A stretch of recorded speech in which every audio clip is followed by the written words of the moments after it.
Hey, what's going on, guys? Uh, had a great day today. Take a look at the chart here. I'll clean up some of the colorways here as well. Probably my best day since April. Cleared about 70 today.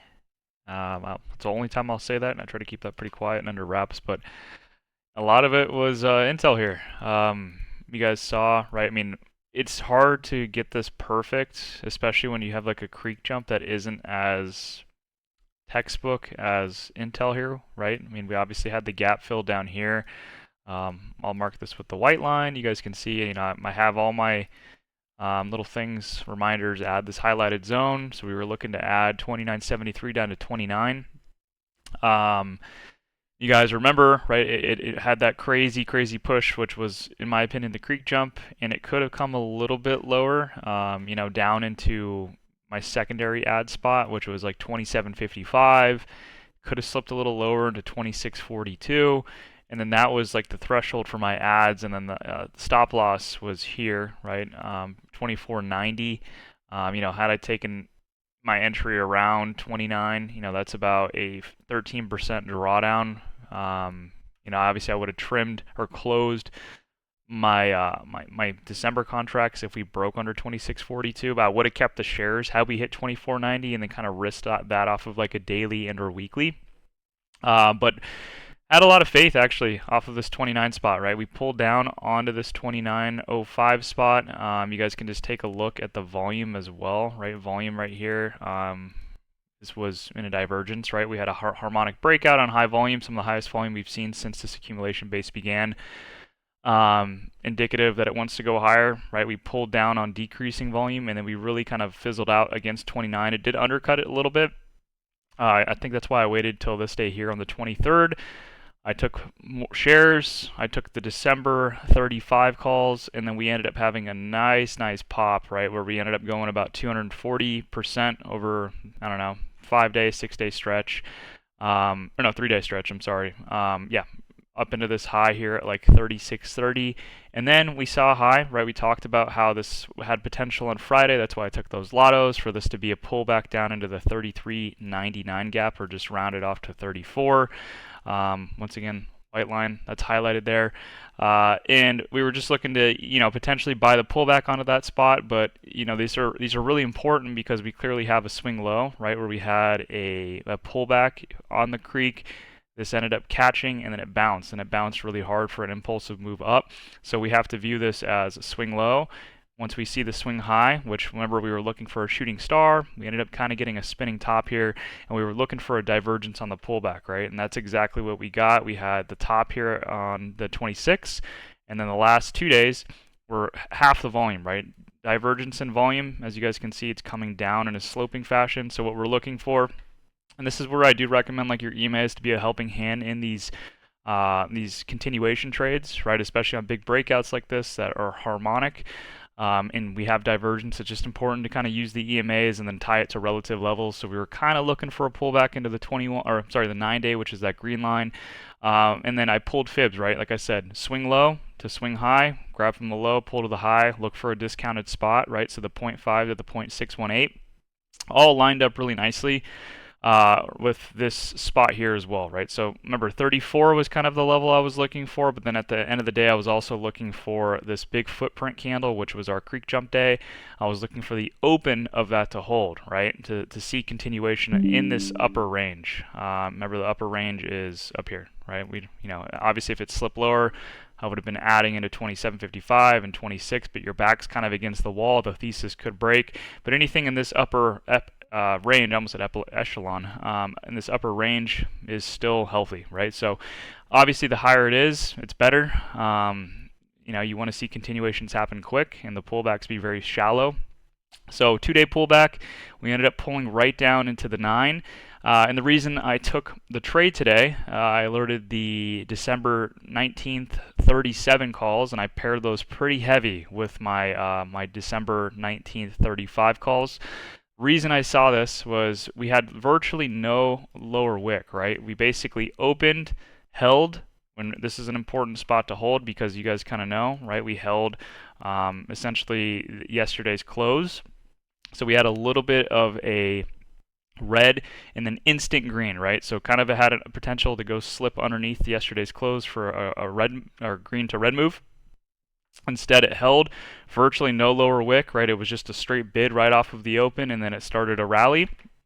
And then this is important too. We'll kind of keep this on here as the white line, because this is our gap fill at 34. You guys will see just how perfectly this all kind of aligned up, right? So I got confirmation one, very strong open, virtually no lower wick. So we had an open, low, high close, right? So we opened, you guys can see right here, small little pullback, and then pressed up into 34, consolidated against 34, saw a little bit of a rejection, but bar by bar, higher low, right? So this is a low, higher low, higher low. We just started a staircase up.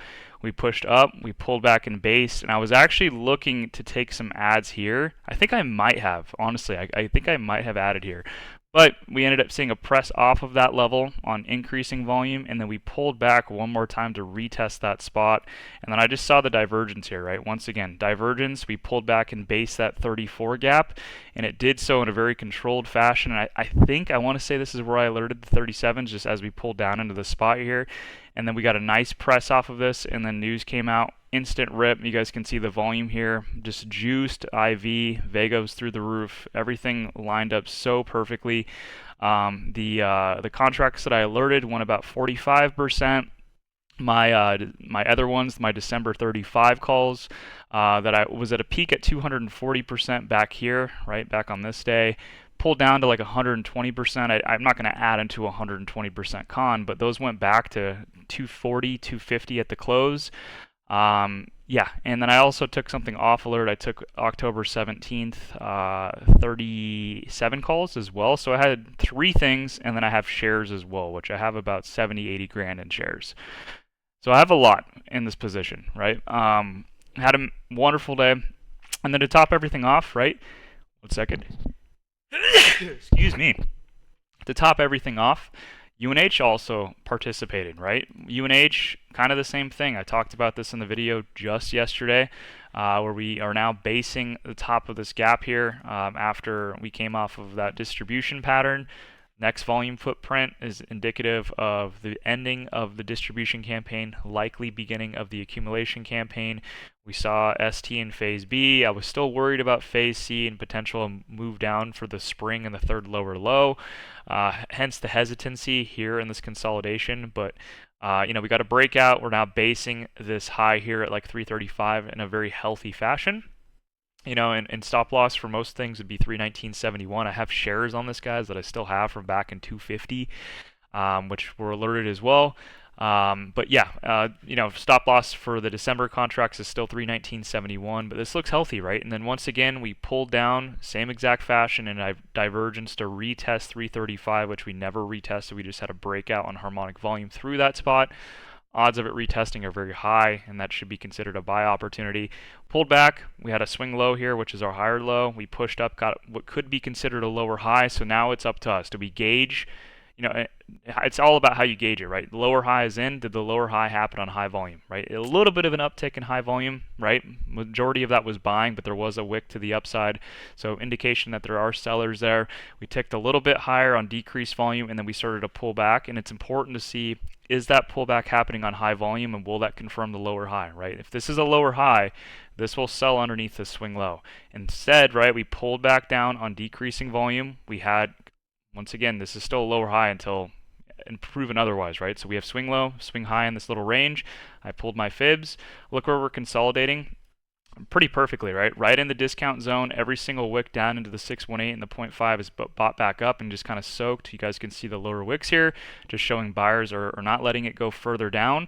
So I took another 3 contract add here. I was already up 10%, 12% or something like that. At the close now, I'm up 25%. And you guys saw, right? Literally pushed off of the 618.5, got a really strong candle close near this candle's high from the 30th. Ideally, we get a gap up and just continuation above 354, and then through 354, I mean, it's pretty obvious we're looking for a move through 362.31. And then, right, it's all about how far we can extend through this high, right? We want to get a higher high that has good extension through 362. Usually these guys will kind of push up, pull back and base that high, and then continue up. So that is what I'm expecting. I'm not going to be too upset if it breaks out and then pulls back. Plan is to still hold this, right, as long as I can up into that gap fill. So right now in the overnight session, let me check. I mean, a nice little move here. We did push up into 350. It's at 349 now. Ideally, it can hold against 349, so just today's high and the 30th high. Just open here, maybe a little bit of a pullback, and then kind of press off of that and have a really strong move off of 350.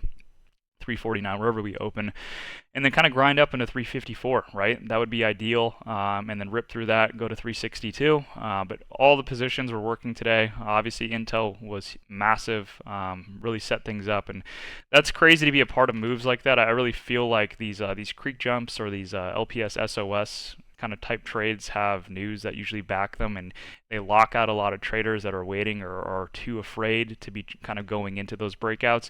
You guys know I don't trade breakouts, but when you get the creek jump like this off of an accumulation pattern, it's just something you have to take, right? MU is a prime example of that.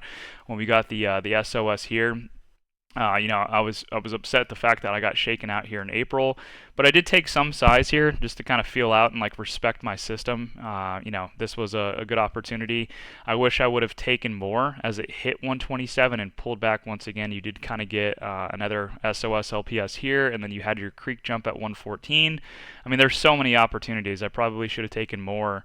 Right here for this creek jump, and then kind of hold against that 114, and then you guys can see from that creek jump, right, I mean, just massive move, 60% upside since then, and this felt late. So I can't be afraid of those moments here, right? Roblox is a good example. I always talk about the ARC basket, right? Roblox, Coin, Hood, all those names, guys, all had the same exact schematics, and this one was a little bit more difficult where it didn't have a definitive flatline high, right, of resistance. It was multiple areas like 2642, 2755, 29. But once we got the pullback and this ended up being our swing low, that's when I started to size. And then every pullback is buyable in my opinion. It just depends how where gaps are, where the EMAs are, how far extended we are from them, and just being patient and waiting for those opportunities rather than buying into like headlines and things like that.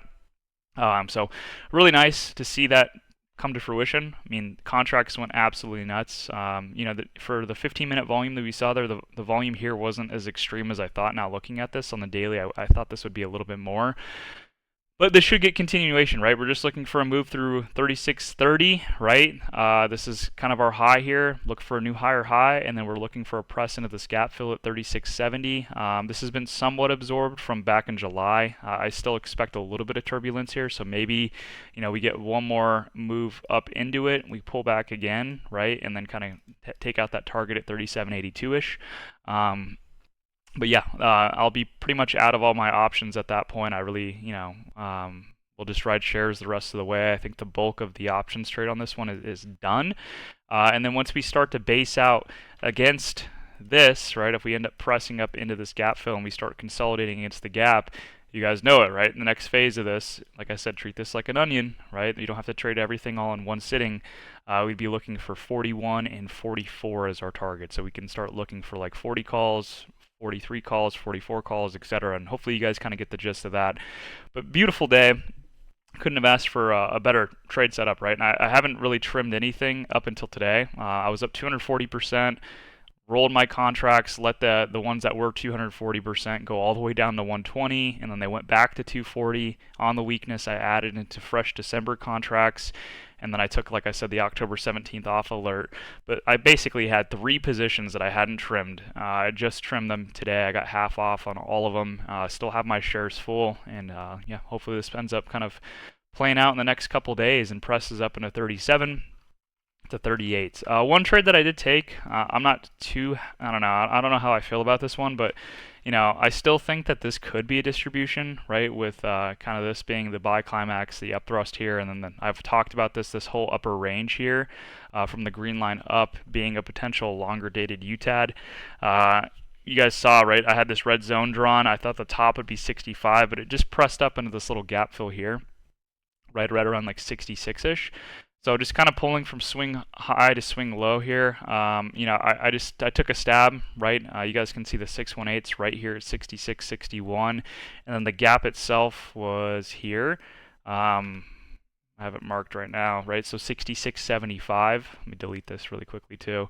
So this is kind of what I was looking at. We had somewhat of a weaker candle when I took the position. It was in a shooting star. So end of day obviously had a little bit of a pump, but I did take some like speculative size. I took about 3 contracts just to see if we can get a sell-off here, as this could be the 618 rejection, another lower high that respects this lower high here, right? So just a nice little resistance that we have. You guys can see really hasn't cracked above it and held in a very healthy fashion. We had one day where we closed above. I remember I was in calls on this day when we took them like down here or something like that. But this would be nice if this worked out and it started to break down. I would be happily adding into this one. But looking at the market as of right now, let me just double check. I think this is gapping up just a tad. Yeah, it's at 67.58. So if this ends up opening above these highs here, I'm probably just going to close this out because I could see this coming to this like gap here, right? So the gap's like 67 something. Let me just draw this. Excuse me. I keep burping. Yeah, 67.03. It's 69, right? And you don't want to be a part of that if it starts to break into the gap and starts to trade higher. So I'll probably just close this out. Just 3 contracts. Won't be anything more than just like a small little paper cut. If that, right? It won't be much, especially with those contracts being December's. I'll probably be down like 15%, which is not a big deal. But just took a little stab on that. I put it in the high risk so everybody knew. It wasn't anything super serious, but that was the idea behind that trade. If we gap down, let's say this overnight move ends up fading and we start to break back under 66.61 and we start pressing down. You guys kind of know the gist, right? I mean, we'll start looking at this from a gap target perspective, right? So what we'd be looking for here is just a move back down into 65. If it breaks down into 65, probably a bounce off 65, maybe another lower high off of the previous close. So, you kind of be looking at like 66.74, 66.75, and then a continuation down into this gap here, right? So open was technically here, potentially another lower high, and then it breaks down, bounces off that gap. You guys kind of get the point, right? And then this is a nice little break of structure here where we look for it to retest that and then kind of break down all the way to 58, which I'm targeting 58.67. So there's plenty of opportunity, right? So if this starts to crack and you don't have enough size on this, and I'm very underweight on this as well, I have 3 contracts, there's a lot of lower high opportunities off of these gaps where you can reasonably size in or just start to roll with more conviction and more size on the lower highs, right? We just have to kind of wait for some further data to be able to establish whether this is distribution, if this is going to start breaking down. As of right now, I just want to preface, I think this is a loser, but not that big of a deal. So that's really all I got, guys. I've just been sticking to like the main 2 stocks, right? UNH, INTC. INTC options-wise is almost done. Shares-wise, still holding. And then on top of that, right, if we start to base like I drew out here against 37.38, we consolidate, turn this into support. We have another opportunity to start rolling into the 40 contracts. We'll have to figure out an expiration date for that one, but that's the next phase of this. And then obviously, kind of upset, guys. QQQ did break down to where I was looking for. It did happen in the overnight session, so I'm glad I closed where I did, right? We were looking for the NWOG down to like 496. We got basically down to that level, so I thought it was a perfect trim, honestly, right? We did it in the open on Tuesday, and then we gapped underneath it overnight, and then recovered in the morning. So, had we held that position and it opened at 594, that would have been a pretty solid win. That would have been about 60%, but I'm pretty happy with where I closed. I don't ever like to swing when we're that close to, the target itself and it hasn't quite filled. I'd rather close than kind of, miss out on potential gains, right? Because we saw recovery and then a rally off of the open. So still, kind of paying attention to NFP on Friday. I still think there's potential for some kind of trade to set up on Qs or SPY. I will keep everybody updated on that one. And then one other thing, you guys know I'm pretty bullish on a lot of the American-based semis, but This name has been struggling here at AMD. I still think that this could be a 4-hour/daily redistribution with sell climax, automatic reaction. We have the test here, minor sign of weakness and up thrust, and then had another test here, and then I was kind of hoping for some kind of UTAD, right, where we end up pushing above these highs here on some kind of news. The INTC stuff with the AMD stuff gives it a really good reason for this to fake break out over 164.53. If it does that and then it closes back under, I'm pretty sure this is a UTAD or in a redistribution.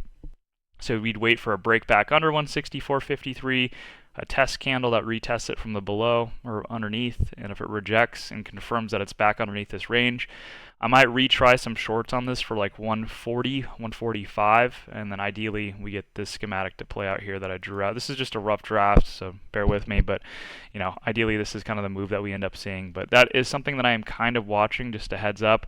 But still, just kind of sticking with UNH, INTC, Lulu, just consolidating, right? I started shares on this one. I'm not going to take options. I've kind of decided against that.